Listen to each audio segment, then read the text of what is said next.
Hi Booktube, it's me, Sadie, and I'm here to record my top 10 of 2017 books. I feel like there's a lag on the camera, but I don't think so. Or maybe I'm just overthinking things. Anyway, I'm having issues with lighting. It's the Pacific Northwest. It's cold and dreary, and I'm doing the best I can. Anywho, my top 10 are in no particular order. I was going to try and figure out, but then I just couldn't. I couldn't decide, and I'm being indecisive. So these are the top 10 books. They were my top 10 highest rated, the ones I remember the most, especially from the beginning of the year. And yeah, so I'm just going to jump right on in and tell you. The other thing is, I've noticed I lack relevance. It's okay. Not a lot of these are, some of these are actually pretty old, and I'm fine with that. So, I don't know. I don't know what that says about me. I'm not into relevance. I'm also planning next year to lower my reading goals so that I read bigger books. If you watch Portal, in the pages, she talks about she has spoken previously about lowering her book goals so that she reads bigger books, because she finds that if she amps up, there's a sneeze coming. If she makes it really high, she'll start reading all these tiny books. And that's what I noticed with myself, is I was leaning towards smaller books where I have a lot of big books that I want to read. So one of my goals in the new year is going to be that I should probably closer to the new year, I'll do goals for the next year and goals that I've met this year. I've done pretty good as far as meeting goals. Some I just completely blew out of the water, and others I just completely forgot about. So, top 10, let's go. The first book is Four Souls by Louise Erdrich. This is, the problem is I have read them out of order. The first novel in the series, and they're not a series, you can read them completely out of order, it doesn't really matter, but they deal with the same town, with the same group of people, and so forth. So the first one is Love Medicine, which I have. The Beat Queen is the second, which I have. Tracks I've read. That was the first one I read. And it continues onwards. I've got several of these, and I want to actually start at the start and read through them. But this particular book is about Fleur Pillager. See, if she's French, it would be Pillager, but I think it's Pillager. And she's Ojibwe, and she lives near Minneapolis and St. Paul, where I lived for a while. I actually went to Louise Erdrich's bookstore, which is where I bought my copy of Tracks. That's why Tracks is signed, Four Souls is not. But this one is the one I read this year, and I love the dedication page. Is she threw out one soul and it came back hungry. So this is actually several different stories about different people, but they're all intertwined and they all connect to the same time frame and the same storyline. And I just thought it was really well done and not overly Indian, because some people just, okay, this is my own personal bias kicking in, but sometimes you read Aboriginal, First Nations, whatever. I have an Indian status card, so I call myself an Indian. I know that's probably not PC, whatever. When it comes to Indian writing, sometimes they can really over-Indian it. And it's like, whoa, wait a minute, man. Unless you living in a teepee, you are not this Indian. People are not this Indian that I have met. Even the really Indians I know are not that Indian. So this does not suffer from that, and I really like that. It's very much post-colonial, and understanding the way in which two different cultures are meeting and clashing and intertwining. And we have a lot of racism going down in here. We've got some really interesting parts happening. I just really enjoy her writing. It's not too Indian, and it's not Indian. It is the perfect level of Indian for me. And she's a really good author. She's written many things. The big one that just came out is what is it called? It's not in here because I already hauled it, but Future House of God or something. I have that one, and I do want to read that one. That one's not, I believe that one has nothing to do with this particular strain of people.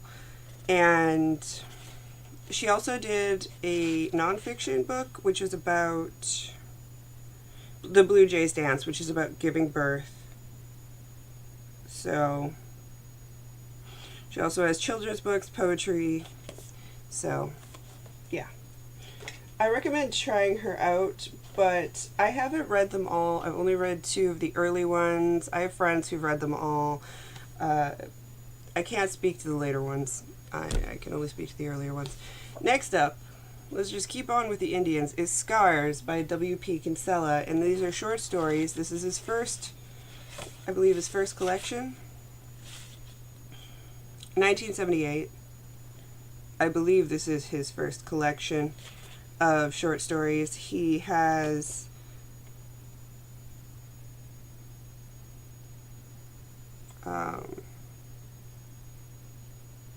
yes, this is his first book.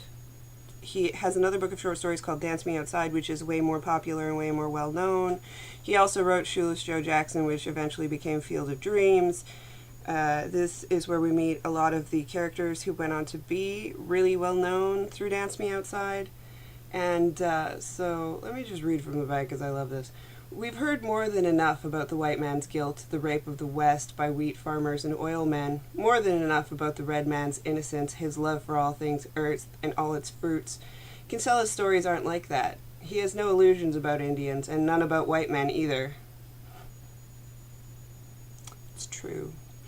I loved this book. It was awesome. It resonated with me on so many levels.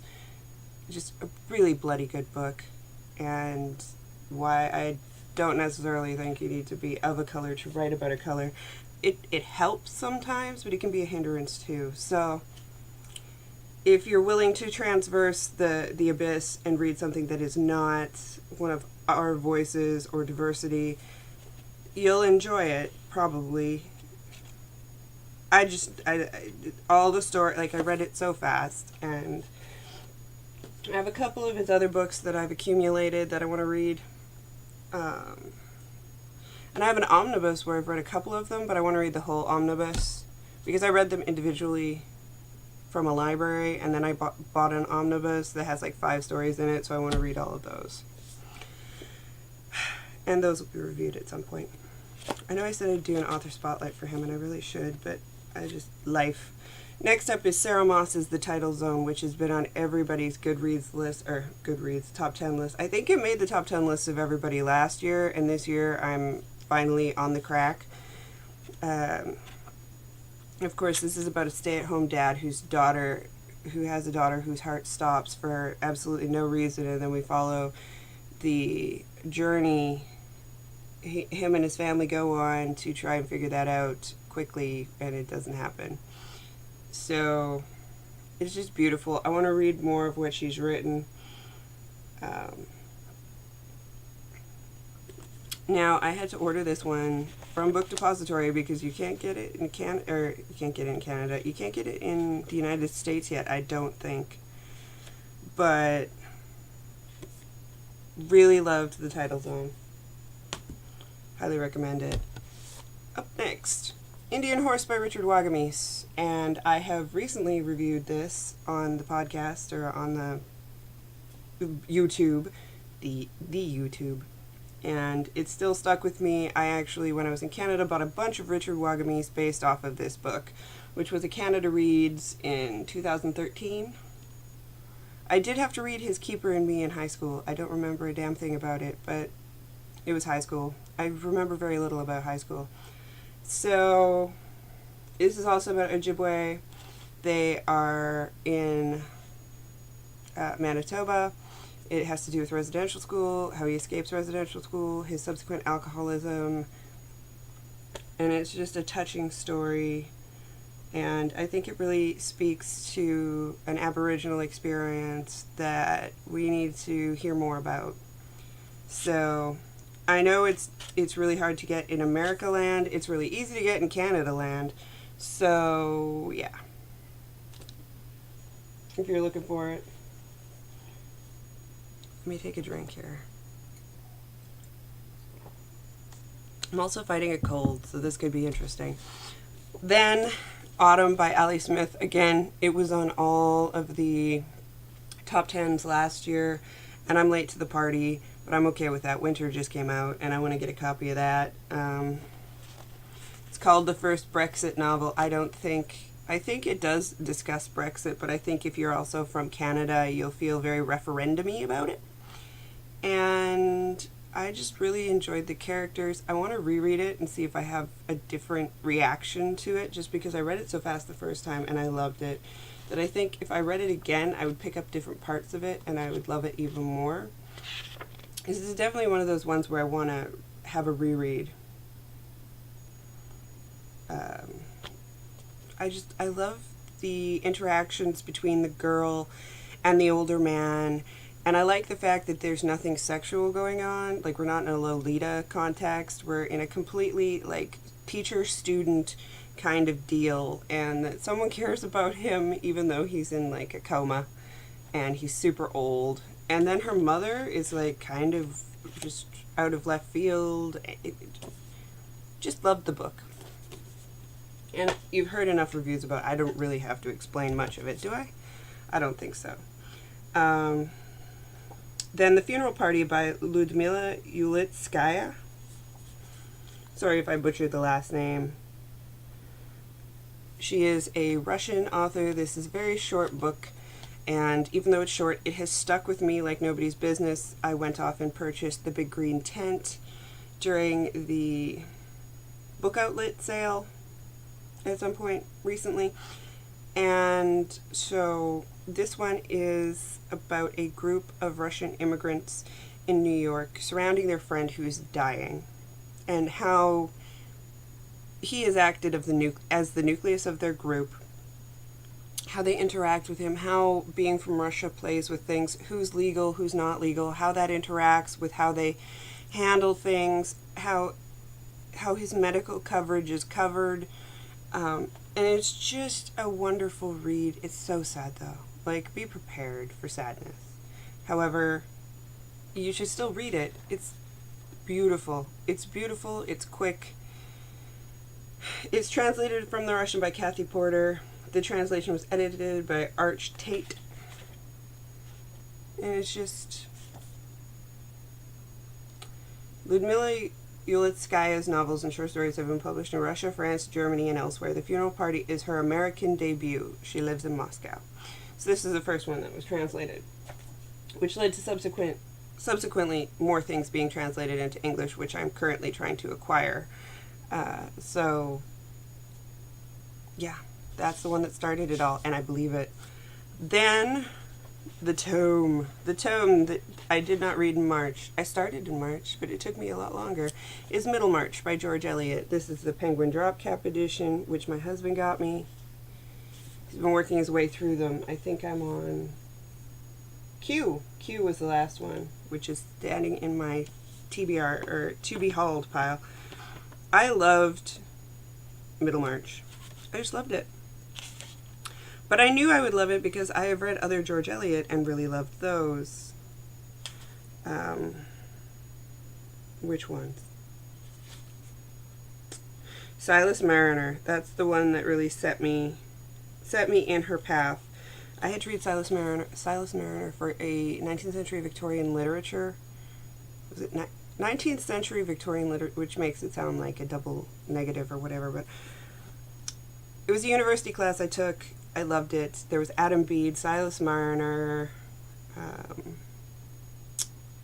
Far from the Maddening Crowd, two Dickenses, Christmas Carol, and Oliver Twist. Oh, and David Copperfield, Jane Eyre, Wuthering Heights. It was a year-long course, because at my university you could do half years or full years, and it was a full year-long course. It was insane. And we read like huge books all the time. Anywho, I knew I would enjoy her. I loved Middlemarch. I loved everything about it. It just made me so happy. The quote on the back, so beautiful. What do we live for if it is not to make life less difficult for each other? To each other, sorry. So that was one of my faves. One of my faves. Then I think this is the only nonfiction appearing on here, and I don't know why. I could have picked more nonfiction, but One Day We'll All Be Dead and None of This Will Matter by Sachi Cole. Loved it. And I think, I'm not necessarily sure that it's like the most brilliant piece of work in the world, but I loved it because I'm non-white and I'm from Canada, and she's non-white and she's from Canada, and all these experiences, like, they play out really well, except for like the Indian from India experience versus the First Nations Indian. But either way, I resonated with this. I think if you're a person of color, of any color, this book will speak to you and give you some feels right in the subcoccular region of your heart. And I might reread it at some point. Like, it's one of those where I would reread it, and I don't reread as much as other people. Some people are really into not me. I think this is the only book of short stories, and quite frankly, I'm surprised a book of short stories even made it on this list. But Things We Lost in the Fire, stories by Mariana Enrique. This is an ARC. I completely got it for free in advance, and I loved it. And I still remember the stories, which is something that doesn't usually happen to me, and I read it really early on. It's translated by Megan McDowell, and I think, I don't even know that I could tell you which one is my favorite. The Dirty Kid, the one it starts off with, just blew my mind, and I knew it would be a big thing. The Neighbor's Courtyard is the only one I didn't like, and that's because there's animal violence, and that's just my general rule, is I don't like that crap. It's not a very big book, but it is a very, like, awesome, amazing read. The blurbs on the back are Helen Oyemi, Lauren Vandenberg, and Kelly Link. Dave Eggers. None of these people really speak to me, but it was amazing. I could see myself rereading that. I recommended it to a lot of people while I was reading it.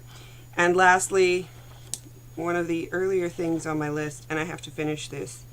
I have the trilogy, and 2 more have come out, so I need to finish the 3rd book and then read the other ones, which is The Ring by Koji Suzuki, translated by Robert B. Romer and Glyn Wally.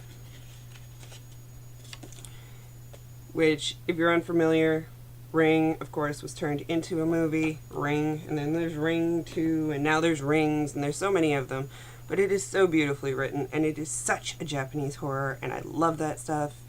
And I'm really looking forward to, now that my husband's home, reading more of it. But I have to be careful, because too much makes me look crazy.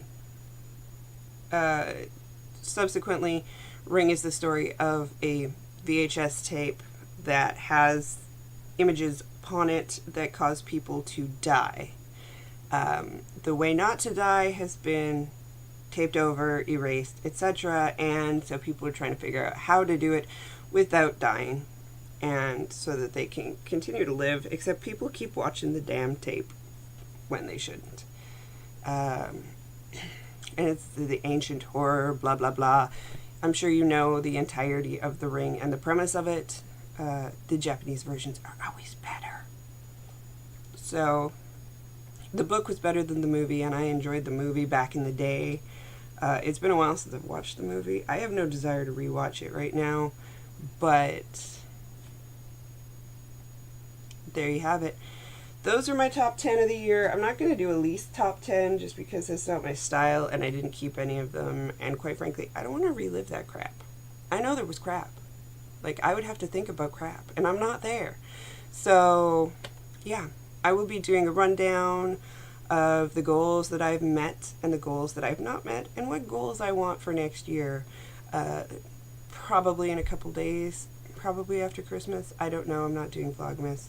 Anywho, I hope that if you read any of these, you enjoy them as much as me, and if you were thinking of reading any of them, I highly recommend all of them.